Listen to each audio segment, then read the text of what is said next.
बिस्मिल्लाहिर्रहमानिर्रहीम। Welcome back to Husna's UK lifestyle. और कैसे हैं आप सब लोग? उम्मीद है सब ठीक होंगे। ये है अनदर व्लॉग इन आज़ाद कश्मीर। और यहाँ पे सुबह का टाइम था और आज हमारा काफ़ी लंबा दिन था, तो हमने स्टार्ट किया जो सबसे पहले तो छत पे चले गए थे सुबह सुबह। मैंने कहा चलो ऊपर जाती हूँ, देखती हूँ कैसा लगता है सुबह सुबह। हमारे ये जो घर है मेरी सास का, इसके बिल्कुल साथ मस्जिद है, एक ही दीवार है हमारी और इस मस्जिद की। और बहुत खूबसूरत बनी हुई है, अंदर से बहुत नाइस है, साफ़ सुथरी सी। और न्यू बिल्ड इन्होंने बनाई है, न्यू बिल्ड की हुई है। यहाँ पे हस्बैंड ऊपर खड़े हुए थे तो मैंने कहा चलो मैं भी जाती हूँ ऊपर और देखती हूँ कैसा खुला खुला आसमान है और खुला खुला वेदर है, बहुत प्यारा सा। हमारे तो यहाँ पे बस डार्क डार्क और काला काला ही रहता है, जैसे आजकल हुआ हुआ है। आज सुबह मैं उठी हूँ, अभी तकरीबन 7 बजे का टाइम है, लेकिन बिल्कुल डार्क अंधेरा है बाहर, जैसे आधी रात होती है। तो यही कहने का मकसद है कि यहाँ पे देखें, जब हम उठते थे तो ये मौसम होते थे और ये देखें कैसे कैसे नज़ारे होते थे, खूबसूरत प्यारे से। ये गली है जो मेरी सास की, हमारे घर की, वहाँ पे। और ये जो घर है हमारा, जो स्पेशली हमारा घर है यहाँ पे, मेरी सास वाला जो घर है, तो ये अभी थोड़ा ओल्ड बिल्डअप है, क्योंकि इनके जो है ना सब मेरी सास के जो बच्चे वगैरह सभी मेरे हस्बैंड ये इधर ही इसी घर में बोर्न हुए हैं। तो वो चाहती हैं कि यही घर रहे, तो जब मैं नहीं रहूँगी तो फिर आप लोग चेंज करके नया बना लेना, और जो मर्ज़ी जैसे मर्ज़ी इसमें चेंजिंग ले आना। तो फ़िलहाल जो है ना यही रहने दो। तो ये सामने वाले घर हैं जो बिल्कुल सामने हमारे घर के, और ये गली है, और ये सामने ये जो इनके नेबर्स हैं सारे, और इस तरह से ना ये बना हुआ है। तो मैंने कहा चले दिखाऊं आपको। देखते देखते एक बकरी का बच्चा नज़र आया था, तो ये इधर ही फिरते रहते हैं। ये बकरियां खुली फिरती हैं आज़ाद कश्मीर में, मैंने कभी लाहौर में नहीं देखी ऐसे फिरती हुई। ये जानवर ऐसे खुले आज़ाद फिरते हुए, कभी किसी की मुर्गी किसी की बकरी, इस तरह ऐसे ना खुले फिरते होते हैं वहाँ पे। और क्या ही खूबसूरत मौसम था माशाल्लाह। और इन घरों का जो ये है कि ये खुले खुले है ना, और इनमें बंदा स्ट्रेस फ्री भी रहता है। तो वो नो वंडर, जब मैं आई थी फर्स्ट टाइम तो मैंने जब देखा यहाँ पे छोटे छोटे से घर हैं, ऐसा लग रहे थे जैसे मुर्गियों के डरबे होते हैं और आप उसमें फंसे होते हो। तो ये देखे, ये भी हमारे एक नेबर का घर था, तो ये मैंने ऊपर से वीडियो बनाई। इनके ये बरामदे वाला घर है, जैसे पुराने ज़माने में होते थे घर, और छत है। इनको मुझे लगता है पौधों का बहुत शौक़ है, तो इन्होंने बहुत ज़्यादा पौधे रखे हुए हैं, प्लांट्स लगाए हुए हैं।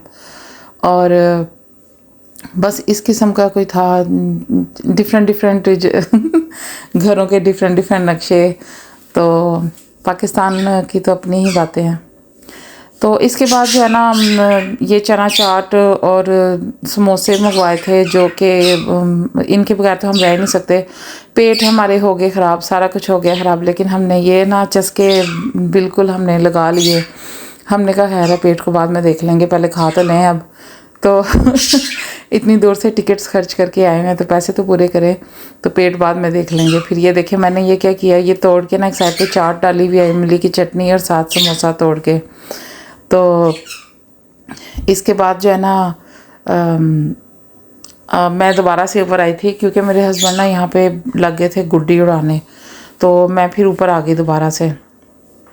इन्होंने कहा कि मैं ना अपने बच्चों को दिखाऊंगा कि कैसे। मेरे बच्चों को ने तो फर्स्ट टाइम देखी, इनको पता ही नहीं था कि होती क्या, गुड्डी क्या होती है और डोर क्या होती है, इनको पता ही नहीं था। तो मैं फिर ऊपर आई हूँ ना, तो मैंने फिर नीचे से भी बनाई, मस्जिद की दोबारा बनाई, तो फिर साथ साथ इधर उधर बनानी शुरू कर दी मैंने। ये दूसरी दफ़ा मैं ऊपर आई हूँ खाने के बाद। तो यहाँ पे फिर ना वो उड़ा के बच्चों को दिखा रहे थे कि कैसे उड़ानी है, कैसे उड़ाते हैं। बच्चों ने भी पकड़ी और फिर उड़ा के देखी कि कैसे करनी है कैसे नहीं। तो बहुत नाइस वेदर था, खुला खुला था, और कपड़े भी हमने वही मैंने समर के ही पहने थे। और इसके बाद जो है इसके बाद हम लोग चले गए थे बाहर, और बाहर हमने आज वो डैडी की कब्र पे भी जाना था। हम लोगों ने, मेरे जो ससुराल की कब्र पे जाना था आज हमने। तो हम पहले बाहर निकले, नाश्ता लेने के लिए जा रहे थे यहाँ पे, आई थिंक हम लोग। तो हाँ, नाश्ते के लिए निकले थे कि चलो अब नाश्ता ले आते हैं जाके। तो जो समोसे हैं ना वो हम असल में ये हमारा दोपहर हुई हुई है तो हम नाश्ता कर रहे हैं ये कोई टाइम भी हमारा नहीं होता था। तो ये जो है ना हमने पहले खा लिया था क्योंकि ये दोपहर का टाइम अब हो रहा था नियरली। तो इससे पहले हम समोसे भी खा चुके हुए थे, फिर भी हमने कहा नहीं हमने नाश्ता तो करना ही करना है ना, तो वो अब जाहिर सी बात है छोड़ तो नहीं सकते। तो फिर हम ब्रेड और एग ख़त्म हुई हुई थी तो हम बोले वही लेके तो घर आए हैं। तो फिर मैंने जो है ना नाश्ता खुद ही बच्चों को दिया, किसी ने स्क्रैम्बल्ड एग खाना था और किसी ने फ्राइड खाना था। तो साथ मैंने फिर वो ब्रेड को जो है बटर वगैरह लगा के गर्म कर लिया था। तो क्योंकि इनके अलावा बच्चों ने और कोई नाश्ते करने नहीं होते, न्यूटेला होता है, न्यूटेला मैंने रखा हुआ है पास, किसी ने न्यूटेला लगाना है तो वो लगा ली, चॉकलेट स्प्रेड तो वो कर के इसके बाद हम लोग ना आ गए थे यहाँ पे ग्रेवयार्ड में, कब्रिस्तान में। यहाँ पे डैडी की कब्र के हमने इनसे मिलना था। तो ज़ाहिर सी बात है हम लोग अब 9 साल बाद गए थे, तो मैं तो 9 साल बाद गई थी, हस्बैंड 1 साल बाद गए थे। लेकिन बच्चों को तो पता ही नहीं था कब्रिस्तान का, तो इनको फ़र्स्ट टाइम हम लेके गए और यहाँ पे हमने सारी इनको कब्रें ना जो दिखाई आहिस्ता आहिस्ता, बताया कि ऐसे होता है ऐसे होता है, ये सब लोग हैं जो डाई हो गए हुए हैं, और इस तरह से हमने पूरी डिटेल इनको बताई। और जो बच्चे यहाँ से जाते हैं मेरा ख्याल से इनको एक एक बात का पता होना चाहिए। ये बस डमी टाइप बच्चे होते हैं यहाँ के, बस स्कूल से घर और घर से स्कूल और स्कूल से किताबें और किताबों से बस्ता, बस और कुछ नहीं पता होता। तो इनको हमने बताया, दिखाया, सहारा बाहर की चीज़ें घुमाई, शॉप्स भी दिखाई, साथ हमने ये भी बोला कि आज अब दादा अबू से मिलने चलते हैं। तो मैं ये सोच रही थी कि देखें मैं बहुत कम जाती हूँ कब्रिस्तान में, लेकिन मैं गई तो बस अजीब सी एक कैफियत होती है कब्रिस्तान में जब जाता है बंदा। और अब ख़ास तौर पे जब अपनों से मिलने के लिए जाता है और कब्रिस्तान में जाता है तो वो बहुत ही अजीब सा फील हो रहा था।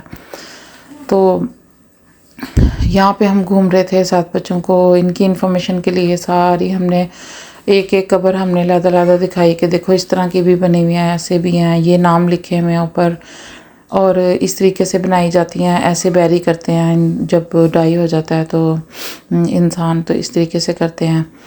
तो फिर हमने सारा घूम फिर के मैंने साथ फिर वीडियो भी मैं बनाती रही, लेकिन मुझे बड़ा अजीब सा फील हो रहा था क्योंकि जब 9 साल बाद गई थी तो सबसे मिलना था और सिर्फ जो है ना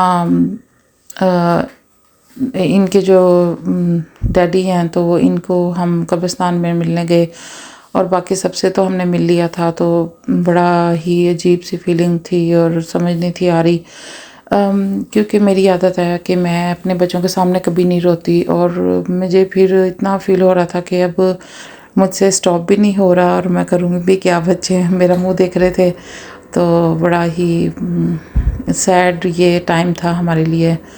तो ये जो है यहाँ पे इनमें इन्हीं कब्रों में से एक कब्र थी मेरे ससुर की, तो अल्लाह जन्नत नसीब करे इनको, और जितने भी लोग फौत हो चुके हैं अल्लाह ताला इनकी कब्रों को ठंडा करे और इनके दर्जात बुलंद करें जो जो लोग फौत हो गए हुए हैं, और अल्लाह ताला इनकी कब्रों को जन्नत में से जन्नत का एक टुकड़ा बनाए और इनके दर्जात बुलंद करें, इनके तमाम गुनाह माफ़ करें, और अल्लाह ताला हमें भी हमारे भी तमाम गुनाहों को माफ़ फरमाए और हम सबको सीधे रास्ते पे चलाए। तो जो लोग ज़िंदा हैं उनके भी दर्जात बुलंद हों और जो फौत हो गए हैं उनके भी दर्जात बुलंद हों, मेरी तो ये सबके लिए दुआ है। तो यहाँ पे हम लोग जो है अब आहिस्ता आहिस्ता बढ़ रहे थे अपने ससुर की कब्र की तरफ।